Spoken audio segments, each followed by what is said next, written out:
Um, let's rock and roll. So, ladies and gentlemen, today in the Next Tech Stories episode, we have a distinguished professor, Allison Christians, with us from right from Montreal, Canada.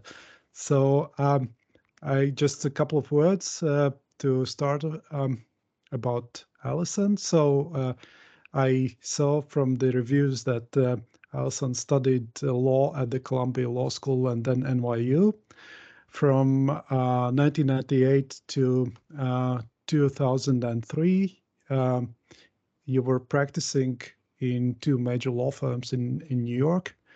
I saw that one of them has 1.7 thousand employees and the other 600. So really impressive companies. And then as of 2003, you started to teach law rather than practice. And now you are chair of tax law at McGill University in Montreal, Canada, and you have, of course, countless publications and lectures, including at the Mecca of the Tax Studies Leiden University in Netherlands, um, named one of the global tax 50 most influential individuals in international taxation. So, Alison, welcome to the show. And did I miss anything material about yourself? Thank you so much. No, I think you you you hit all the high points. That's very nice of you. Nice to Great, meet you. great. Thanks for your time. And I would like to start with something I saw on your webpage. You have your own webpage, and I saw a lot of different social media links that you're even visible not only in the largest ones, but also on TikTok. Yep. What do you think of social media? What are the best ways of using social media, and what works and what doesn't for you? Yeah. I mean, it's a great question, and I think a general question that applies to all academics, and that is, well, what is our role in terms of the public understanding of our subject? And when you're in a subject like I am, you are in international tax, it's there's a pretty big gap between the public knowledge of the technical rules and the public understanding of the moral, ethical, social dimensions of those rules. I mean, there's not much really accessible to the general public. So social media is a way to, in one sense, extend your educational reach to, provide content that might just, give a little bit of information about tax in the world. Um, and then some forms of social media are really good just to communicate, just to build a community among fellow international tax nerds, shall we say? And I think we've seen some of that on Twitter, for example. We see a pretty strong international tax community, and somewhat on LinkedIn. A little bit on Instagram here and there. But TikTok is the younger generation, definitely. And like even my own kids they don't like that I'm on TikTok. That's that's for little kids or whatever. But those little kids are growing up and they're going to go to law school. So you got to meet them where they are. Right, right. And I'm a big fan of the Twitter tax community. So a lot of great stuff is there, and Yeah. really high quality information. Yeah. Um, uh, Redbubble. Uh, tell about that. I I saw. I like, to be honest, two of your stickers there. Yeah. One was with two pillars and a question, 15% of what?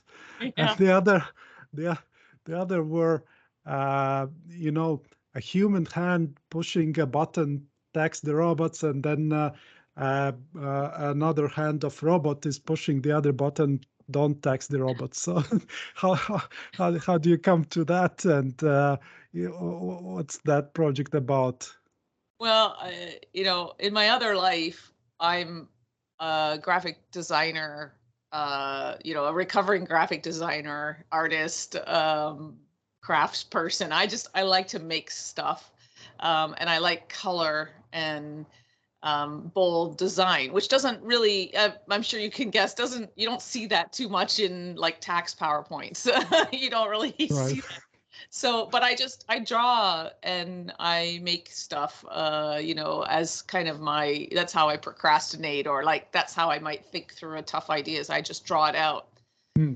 And so sometimes that turns into, some the robot thing came out of a conference I was at, and we were discussing it, and I just thought, well, we just need to have an image of that. Like, what does, when people talk about taxing the robots, what do the robots think?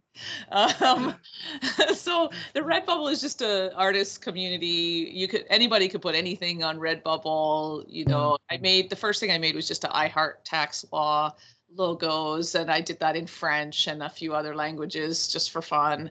That's sort of a silly little thing that I do that I just enjoy doing. And don't worry, I don't make any money whatsoever on selling tax merch. But yeah, that's great. That shows the human touch of tax professor, I think. And have you thought of creating and selling your own NFTs, maybe? Yes. Yeah, I sort of should have got in there when they were doing like ugly monkeys and such. I mean, why not, some tax themed NFTs? Yeah, that would require me to buy some cryptocurrency, and I'm not willing to join that game. Although I've written about cryptocurrency, and, I read the Bitcoin white paper the year that it was, released into the wild, and obviously should have invested, but didn't. So there it is. Yeah. Not doing it today. No. It's a big market, actually, cryptocurrencies. I remember normally in our webinars, we have around 200, 300 people attending. And when we did the taxation of cryptocurrencies, something like 15,000 showed up. Yeah. So it's enormous. Have you faced some most cryptocurrency friendly countries? Any recommendations for our listeners? No, I have no recommendations. It's a pyramid scheme, so just be careful. You got to get out. Don't be the last person into the scheme. You got to get out before it's over. But that said, there could be. I have not yet found them, but there could be some uses for blockchain. But so far, everything you want to do with a blockchain, if you step back and say, well, what am I trying to do? You can accomplish it without a blockchain. So it's not clear what problem, it's designed to solve, but it's just an exciting, fun thing. But I do know that there's discussion. There's discussion about the metaverse and whether there's going to be more virtual interaction in the metaverse that then, boosts crypto and so on and so forth. I don't know. I think Estonia is probably the jurisdiction I would go to for, the most advanced thinking about cryptocurrency, Bitcoin and all that stuff. But I'm not there. Right. And then on your scrolling through your webpage, I saw a quite extensive list of movies where you have seen some tax angle in there, and I'm also a big fan of Twitter chat hashtag. There is always a tax angle, which was I think. A big, quite fun discussion we had in the previous tax stories, one of the previous tax stories episode with Rita Della Feria. Yeah, sure. So, what is your favorite tax-related movie? I will post this list on the podcast notes. But how about your top three pick?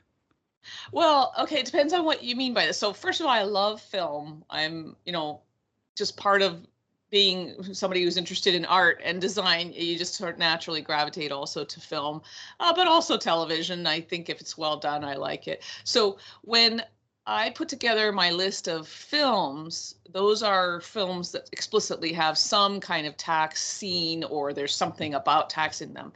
But then I also have a list of clips that, just are sort of a little bit about tax, or like a line, a throwaway line or something, even where the film is not about tax. So one of my favorites is in Breakfast at Tiffany's, where Holly Golightly is talking about, her accountant saying that she should operate on a cash basis tax-wise.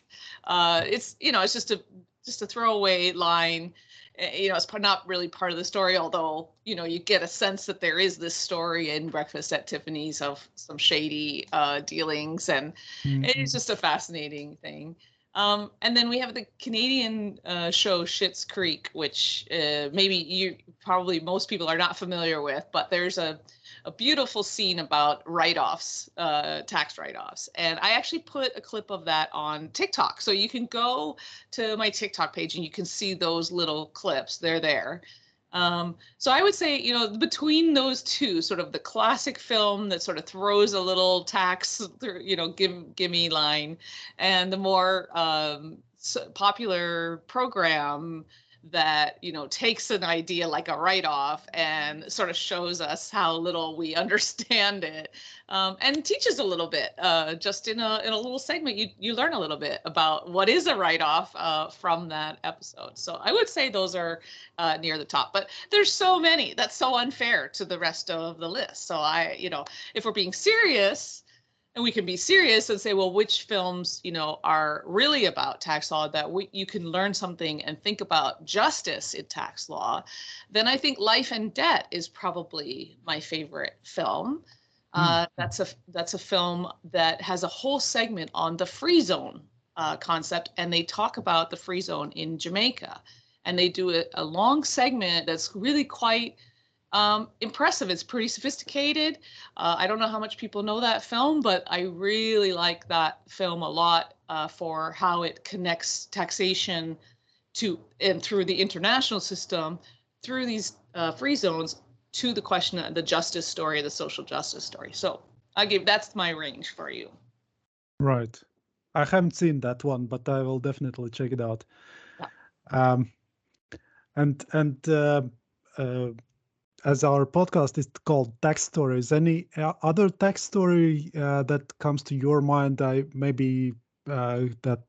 could be based on your daily practice, or even when you were practicing for a law firm?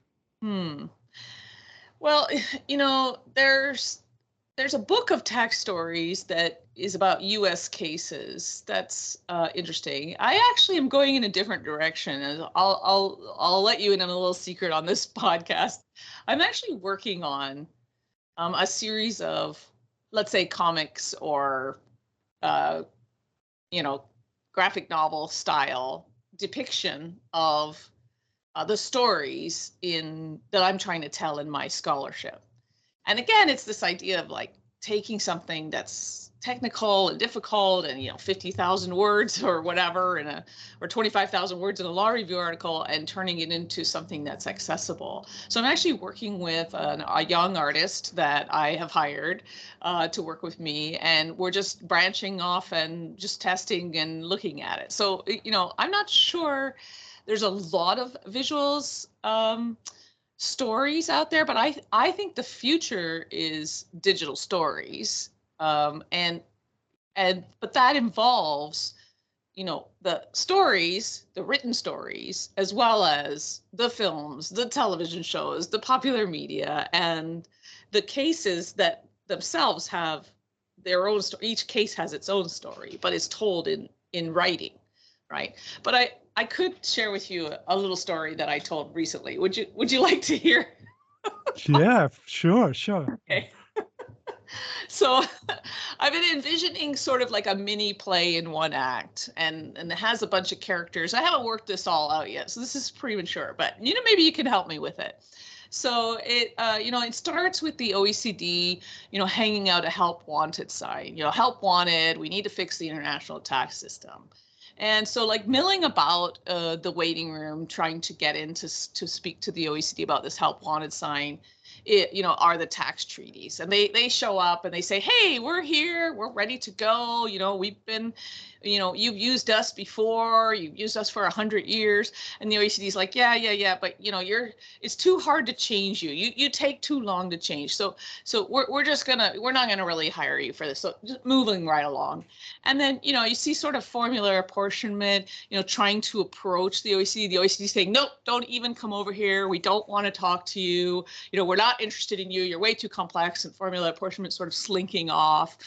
This story's going on too long. But what happens next is that, the US comes along and says, guilty, take it or leave it. You're going to take it, and then so the guilty is there. And then the OECD is like, well, okay, we're not hiring you because you don't work for us. You do your own thing.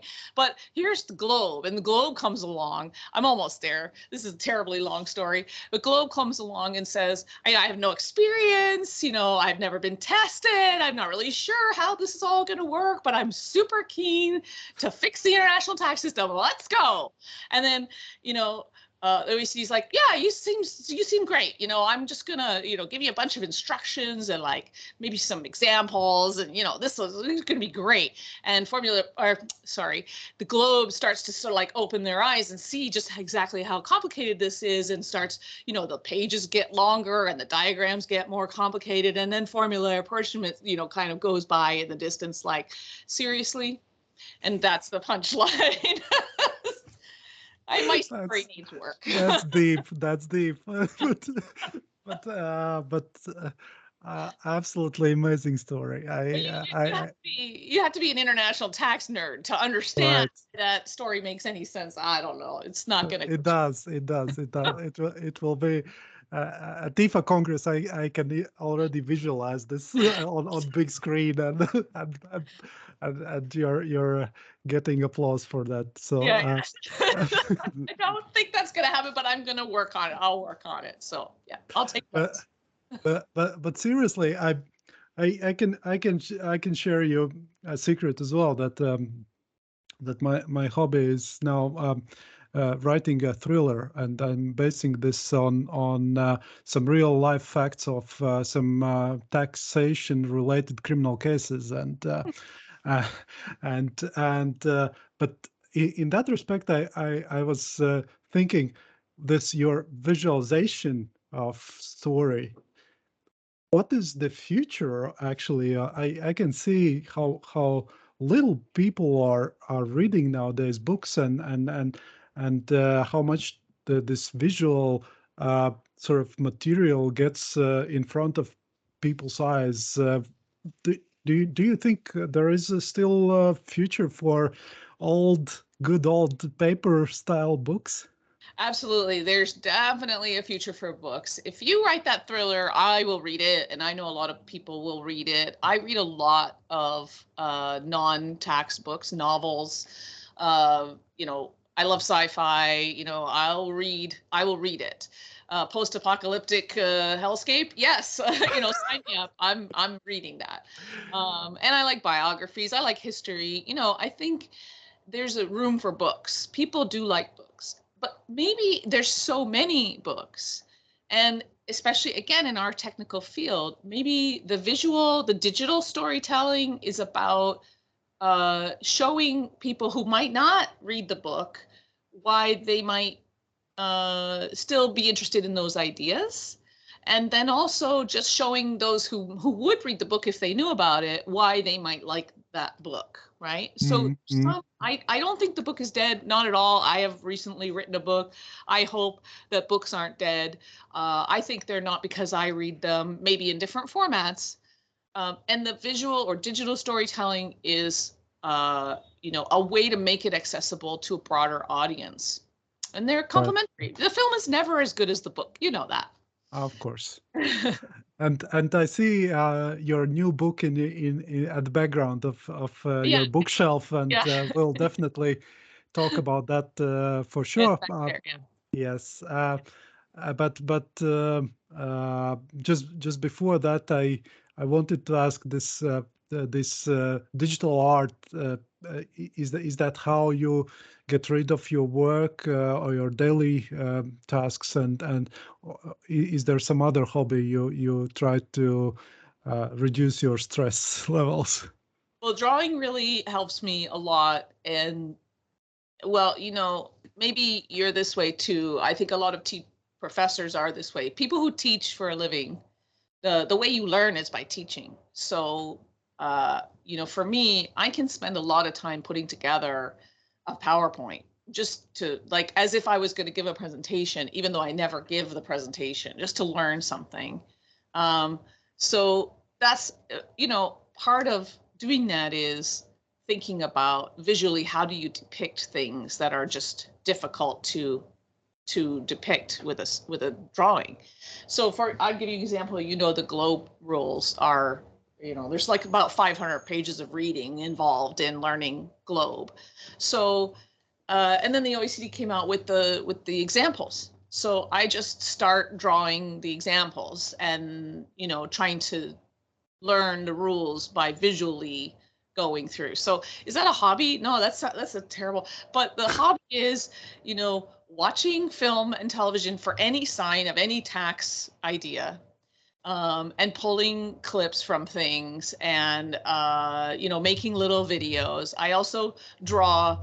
Like I animated a bunch of. I drew some plants and animated them and had them say things, and that's in my TikTok as well. So just drawing stuff and expressing ideas in different ways. That's probably the best thing I can give you as far as a hobby. Yeah, I don't know. I spend a lot of time with the work because it vexes me that it's so it's impenetrable, and it makes me feel better when I can look at something that depicts it and I say, oh yeah, I remember now. This is how I thought about that idea. Yeah. Right. And that's having a look at the fun and creative part of the taxation, Yeah. basically. Yeah. It's great. That's the hope. I mean, not everybody will think it's creative, but I love that you found the robot hand, for example, because that one resonates, right? Sure. They don't all. Don't worry.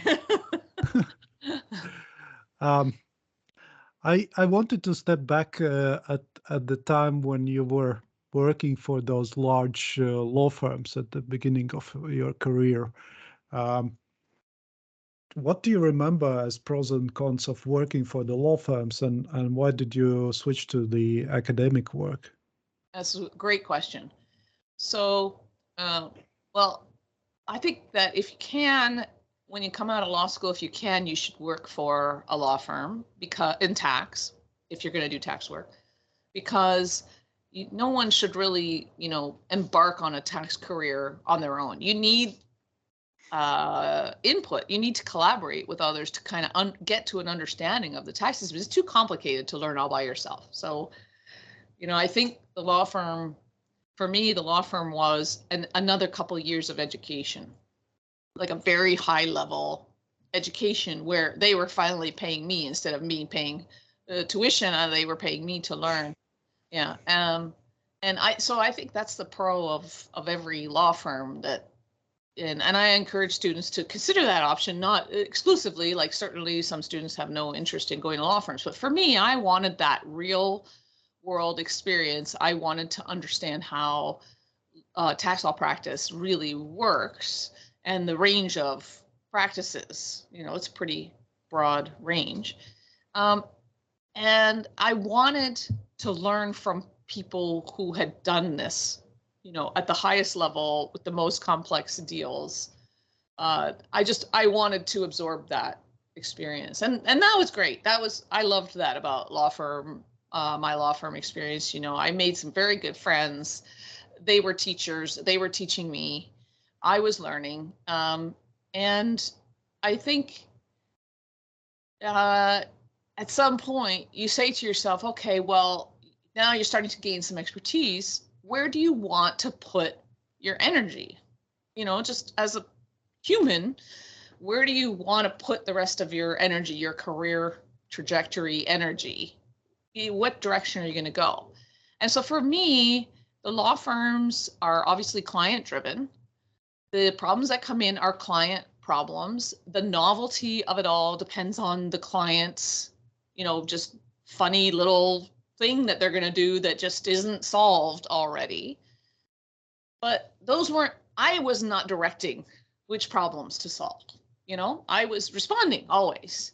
And you could take a client problem and say, oh, well, here's a creative way to think about it. But often that's not, clients aren't too interested in creative. They want, efficient. And at some point you have to decide, well, I can become really good at this if I stay at it, but this is what I will be. I will be someone who is responding to business needs, and maybe forming around the client's needs, but it's always client focused.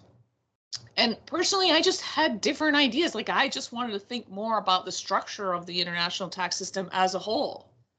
And you can't do that in a law firm. I mean, you can to some extent, but to be a real scholar of the law, you have to step away from that, I think. And for me, that's what it took. I wanted to step away. I wanted to organize my thoughts around the questions that interested me, primarily distributive questions, justice questions, and focus all my energy on that. And that for me was the path.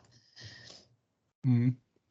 But aren't you afraid of losing sort of grip on the reality of the business life being in academia?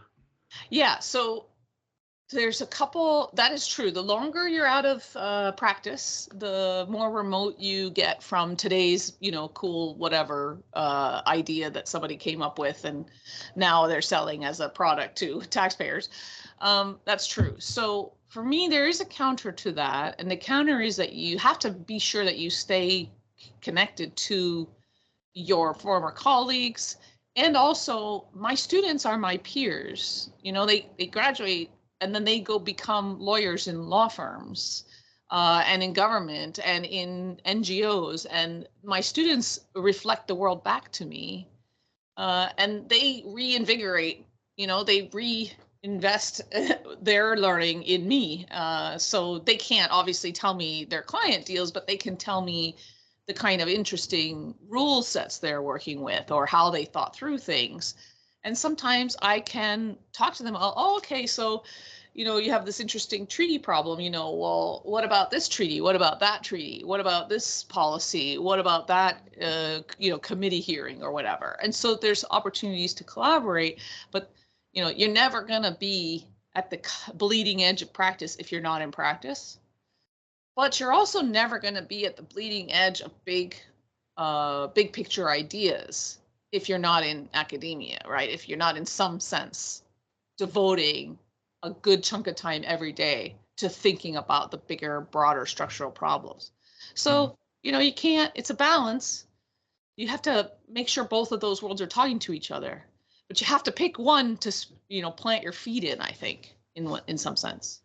Right. And let's to also talk about this sort of perception that in academia it's more relaxed. It's more, you can have all the time in the world for researching topics. I sense it's not right, and the same deadlines like in the business you are pressing you, and so tell the truth. Okay, so academia is a mix. It's a mix of, well, you have a lot of clients, they're your students, and you have to deliver to them. And some of them are really keen to be tax lawyers. And so they are the ones that, you're going to end up having the most influence on, and they will be the ones that influence you. But you want to make sure that all the students that come in front of you get the basic education. Okay, so that's the nice side of academia. The bad side of academia is you have to grade them while this all is going on.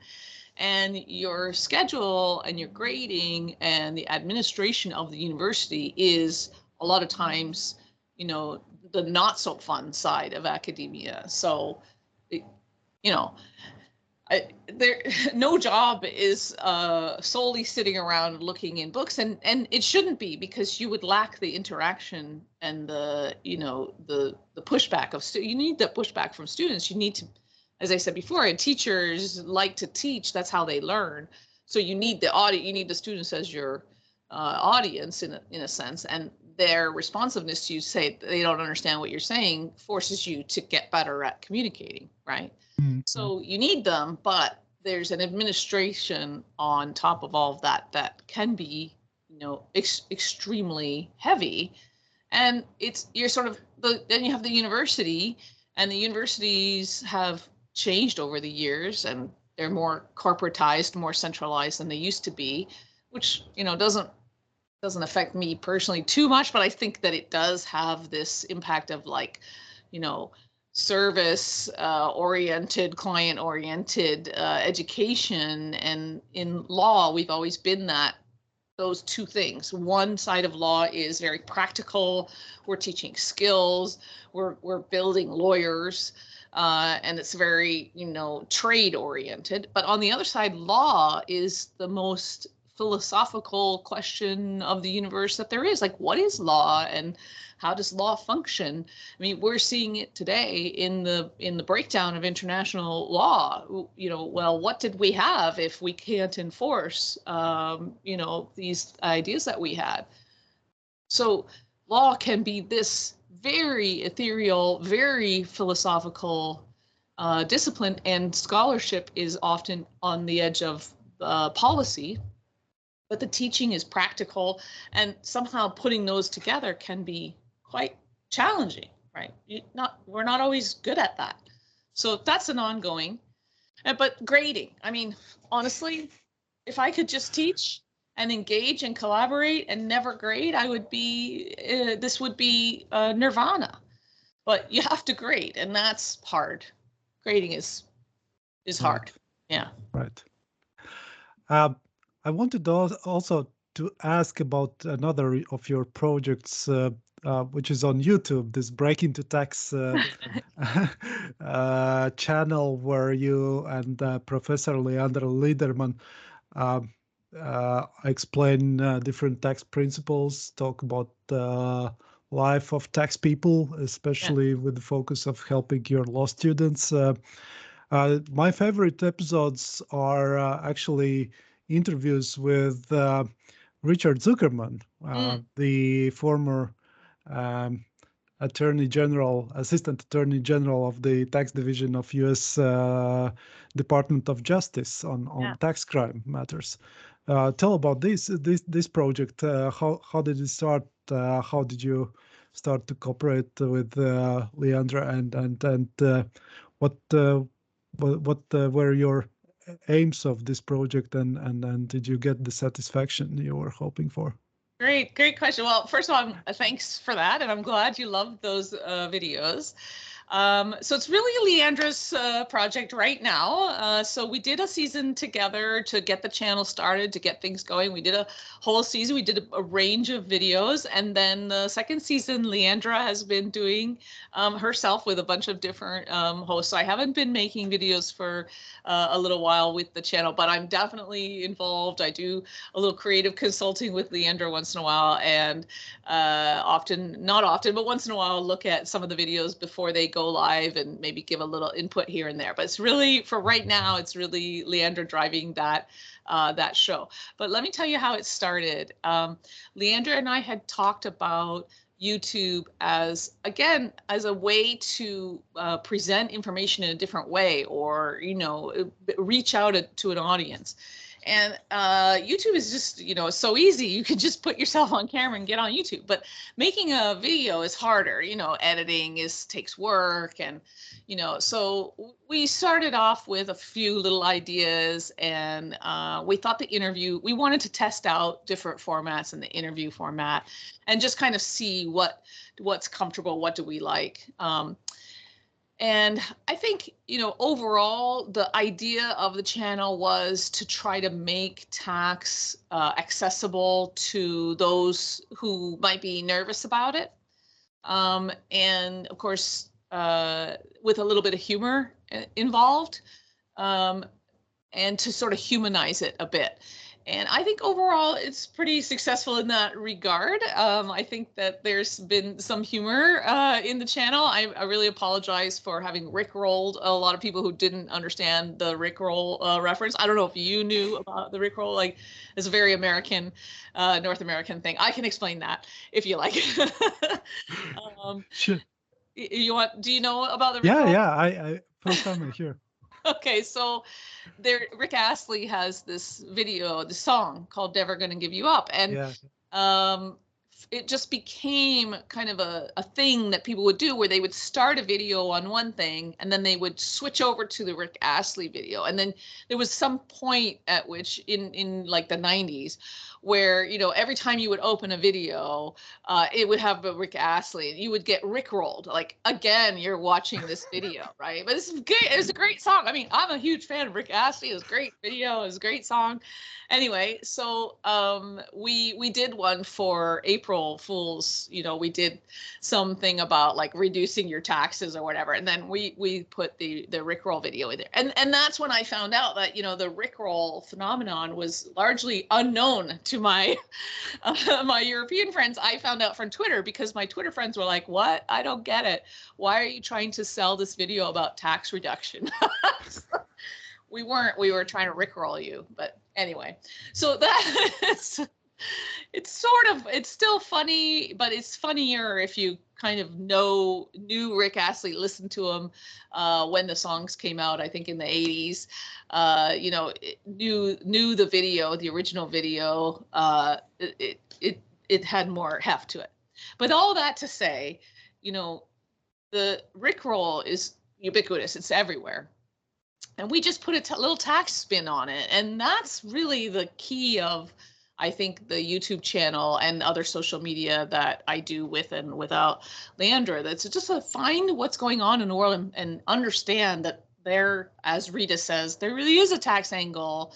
And you can just tweak the message a little bit and show that the tax angle is not always too complex. It's not too hard to understand. It, you know, it can be something that we should be thinking about, that should be part of our overall understanding of the world that and the society in which we live. yeah.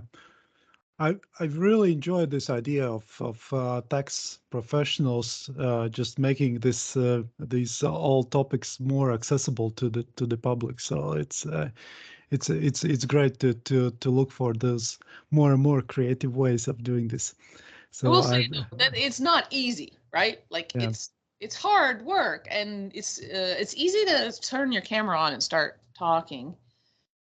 I think it's hard work to really make something that's informative and you know, hits the right audience. And, you know, I think maybe it just takes a special person to do that. I think Leandra has that skill for sure.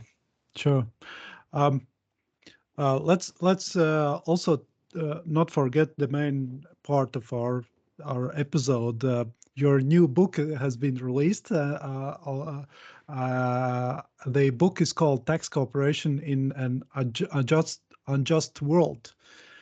Together with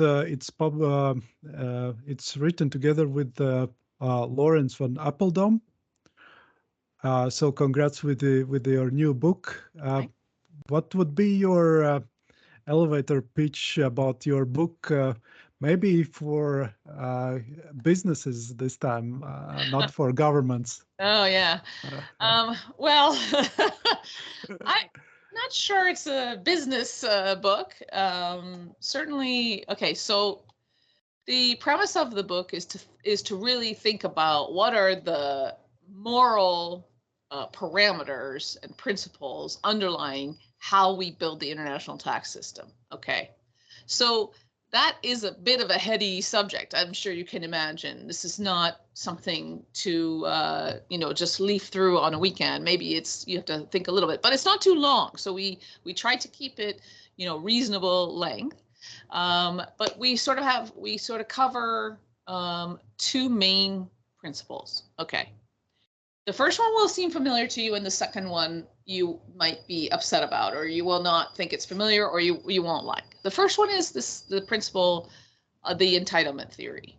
And this is one that's familiar to people. People know this theory. The idea is that the state has a legitimate claim to tax income that arises in its territory or is generated by its people. Okay, so this is the entitlement idea where it's allowed, it's legitimate for states to tax people and things in their territory.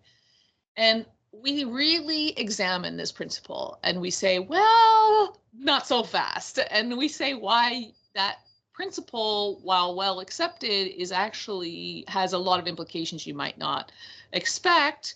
And you might be putting, we as the global tax community might be putting too much emphasis on that principle without really understanding the moral implications of those claims. So that's a big part of the book. Then the second one, which you might not like too much or might bother some people, is the principle of equal benefit. And this is a principle that is, I think it's at work in our system, but is not well thought through. And the equal benefit principle just says, listen, if you and I cooperate and together we make income that didn't exist before, but for our cooperation, then the only fair way to share that income is equally. That is, you should get half and I should get half if there's only two of us. And if there's three, we should each get a third. And if there's four, we should each get a quarter and so on. Now, I'm curious to know what your instant reaction to that is, because a lot of people will react to that and say, wait, what? No, that's not the principle. But the book, I think we spend a lot of time in the book showing why that is the correct principle and we're violating it. And most of the time it's rich people who are violating it by taking more, and more than they're, I think, morally entitled to take. So I'm curious what your reaction is to that, to those two principles. Well, the practical implication I'm thinking currently about is the progressive income tax rates, so that those people who are really hardworking and not watching too many series at the evening, but picking up a book and thinking about how this can be applied to their business and creating stuff, that they get harder taxation than those watching this series. But I don't have an answer for that. Please, maybe enlighten me. Well, look, I'll give a small example here, just to show why it might matter. So when a business currently is externalizing environmental costs, right, by, for example, polluting the waterways where they operate, we don't then say, but you have posed a cost to all of these people that are paying for your profit. We don't do that. But where you're allowed to, in places where you're allowed to do that kind of exploitation of waterways, for example, in my example, you're operating in a community where you're having this impact. The people that are paying for that, for the full cost of that impact, aren't getting a share of the profits unless their government is taxing you properly. And the government is taxing you properly and then using it to prevent this kind of externalized cost. So in the book, we say, okay, so is it okay? I mean, there's a moral question to be asked. Is it okay to go and operate in a place where they let you pollute the water? Well, what are the alternatives? Do we say, no, you should never? No, that can't be the right answer. You have to have some way to understand the moral principles surrounded doing business in a place where people and the environment are exploited. And so we talk about that in this book. And as a business owner today, more than maybe in the past, I think people are more sensitive to that. They understand that you have to have a social license to operate. You can't just go and do whatever you want, but that there are consequences, and that you have to think about that relationship with the communities in which you operate. And if they are contributing to your profit, then they should have some way to benefit from the cooperative surplus that you created by going there. So the lessons are, the ideas are in the book, and we work through these examples and try to come up with principles that people can understand. We try to express them in ways that people can understand. But these are tough questions. You know, they're in trade law as well. We see this idea about, is it legitimate to engage in international relationships, economic relationships, which are so unbalanced, where one party is from an extremely rich, geopolitically powerful country and the other is not, and they get a bad deal. You know, that seems wrong, but how do you fix that when, you know, the country that's getting the bad deal is trying to get capital in the door by any means necessary? So that's kind of where the book, you know, spends just the bulk of its time, just trying to work out what are the principles for fair cooperation where we live in an unjust world and we can't change that. Does that help? Yeah, the other thought that just came to my mind is how to reach this global consensus on those big ideas. This idea is absolutely worth considering, but I mean, the problem is that there are so many countries, so many views, and the tax systems are so interconnected. Yeah. So what to do about it? And there are so many unfair businesses who are playing with those loopholes just because of that. How to fix this all? Yeah. Well, I think it's the things that you and I have been talking about for the last, you know, almost an hour. And that is that you research and you write and you speak. And I think you tell stories until the culture changes. And we've seen that culture change. Actually, the BEPS project arises out of a culture shift, right? So we've seen where you had the 2008 crisis. You had austerity budgets being adopted in some key European countries where the people did not accept it. They said, we're not going to accept the decimation of our social structure, of our social safety net. We want the social safety net, and you can't take it away by imposing budget austerity while multinational businesses are sitting in our midst, raking in profits. That doesn't work for us, and we want to change that. So we have seen the culture shift as a result of that dichotomy or that tension. And so my hope is that, now I'm a realist, so it is a hope, and also I know that it's going to take a long time or it may never happen, but I still have to work on it, right? Because that's just the job.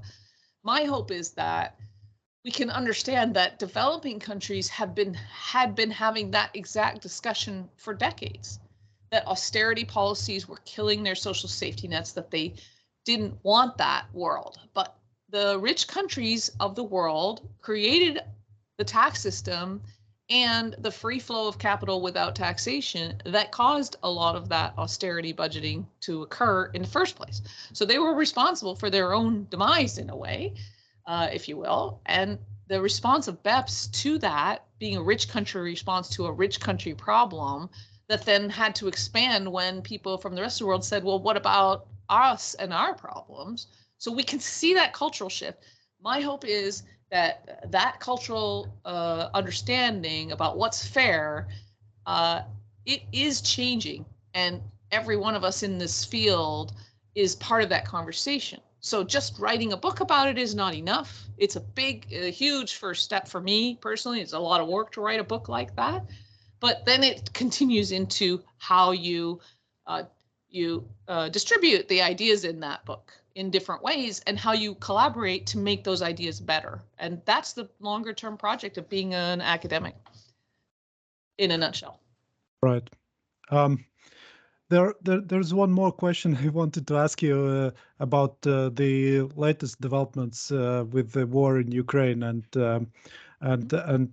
being one of the top professionals in this field. I was just thinking, how about this idea that we basically all the countries terminate the tax treaties with Russia and impose a withholding tax on all the payments to Russian companies or individuals. This would basically give possibilities to finance what sufferings are Ukrainians now going through. What do you think about this idea? Yeah, I think that I don't understand ongoing economic relationships that are about reducing taxes for companies doing business in conflict zones. I don't understand why we would have those. So yeah, I think that I'm with you instinctively that that's the right thing to do. Just terminate those tax treaties. The problem always with sanctions that worries me, and I don't know how to solve this. This is not my area, right? I'm just a tax scholar telling tax stories like you. But so for me, the worry always is that the sanctions hurt the regular people, the small businesses, the mom and pop, the families, while the top people in a society seem to run away with their yachts. They just run away from the problem and don't get affected. So I would not only want those tax treaties terminated, I want, all of the protected assets protected by the international system of corporate recognition. Like, why are we recognizing corporate ownership through, things we can't trace and track that allow the richest and the leaders, the people that are making these policy decisions, that allow them to escape all the consequences? So that's my worry. Like, I'm instinctively with you on the policy.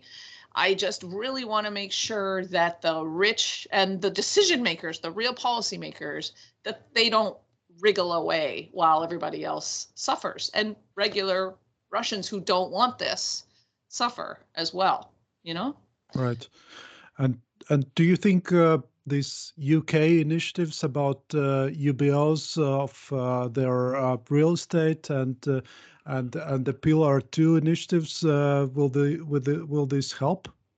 Yeah, I think well, in Canada we have some foreign ownership in the property area registries, starting to emerge. And there's even in a few places there's a tax on foreign owners of real property that doesn't exist if you live here, you're resident here, but does exist if you're a speculative owner. Anything like that, that's sort of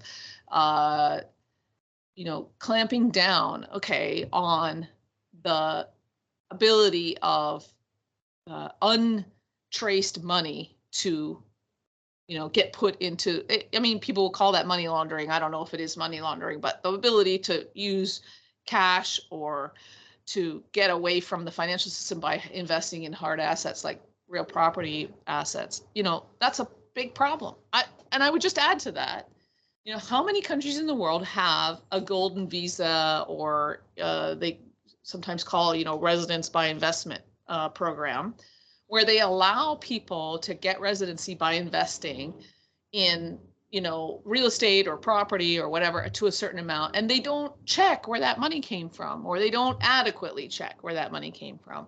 So all those programs should be terminated, as to, maybe they should all be terminated anyway, but certainly as to people who are trying to get out of the ruble to protect themselves, those people who are making those decisions or are part of that power structure.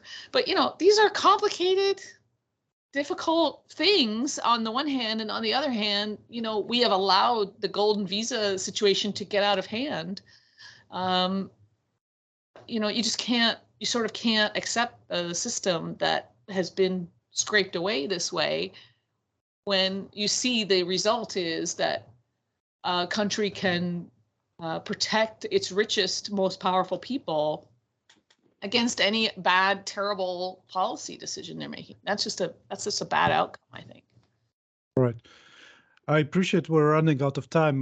Do Yeah. you mind if we run a couple of minutes over, or should Okay we? by me, Yeah. but your podcast listeners might have had enough. I don't know. Just one more question I wanted to ask. We heard from the previous episode about Ukraine that during the war they have introduced 2% on turnover tax on all the businesses and abolished all the other taxes. So Okay. it's during the wartime. It's very, very simple taxation system that they have. Some businesses are still running, of course, Yeah. but I was just thinking, uh, could there be some ideal simplified system running permanently in a similar way like Ukraine just did? Yeah, so I'd have to look at what Ukraine is doing, but here's my instant reaction. My instinctive reaction to that is no, you can't make a simple tax system that's fair, because the world is complex and the economic transactions are complex. The economic instruments are complex. So the tax system that's simple is going to ensure that only the little people pay taxes.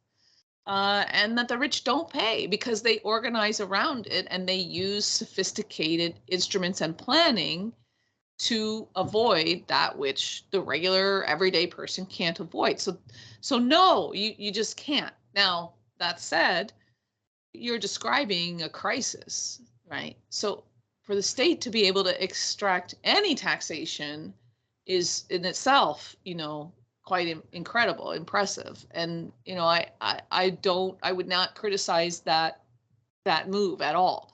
But I think in the context of a socially acceptable, legitimate tax system, you have to take complexity of the world into account in designing the rules. That does not mean, as my initial, my joke earlier about the formula apportionment, it does not mean that I think that a really complicated rule set with 500 pages of terms and acronyms and examples is the right way to fix the international tax system. It could be that there is a more simple way, but that more simple way requires a lot more cooperation. But that's the balance. We have to figure out how much complexity is there in the world that we have to contend with, and how much cooperation do we have to get in order to overcome it. And politically, that second part, that cooperation part, has just been a real challenge. Unless you get it, you can't simplify without hurting the distribution problem, making it worse. Right. My heart breaks when I see what's happening next door to us. So I hope it will end. This madness will end soon, and we'll return to the normal tax system also in Ukraine. But Yeah. meanwhile, I really appreciate your time. This has been absolutely fantastic 1 hour with you, and thank you really for that. I really enjoyed your conversation with me, and as you probably know, I end my podcast with the same question about your version of meaning of life, or maybe purpose. I see that also Stephen Covey suggests that this should be a part of everybody's life to think about this issue. So, what's your version? Of the meaning of life or the purpose of life? Yes. Well, that's a big question to end the podcast on. So first, let me say, thank you for having me. Just having a conversation with you is part of the meaning of life. So I appreciate it. So I think for my own self, we are born into an unjust world. We can't change the external factors that make the world unjust. But for me, recognizing the injustice and understanding that I potentially have a part to play in talking about it and thinking about meaningful ways to address it. If I can do that, I'm going to do that. So for me, that's the purpose, is to be part of a collective effort to address injustice, and in whatever form it may take, where I can say something useful, say something meaningful, add my voice to those who would change it if they can. That's the best I can do, I think. Sounds great. And thank you for those words. Ladies and gentlemen, this has been really a great time of having Allison Christians with us. So thank you for that. And please remember to buy her new book, Tax Cooperation in an Unjust World. I will put in the podcast notes, I will put a link where you can buy. I will continue reading the book. I'm halfway through. So thanks for that. And it's been a pleasure. Thank you Thank so you. much. It's been a pleasure for me as well. Take care. Take care. Bye.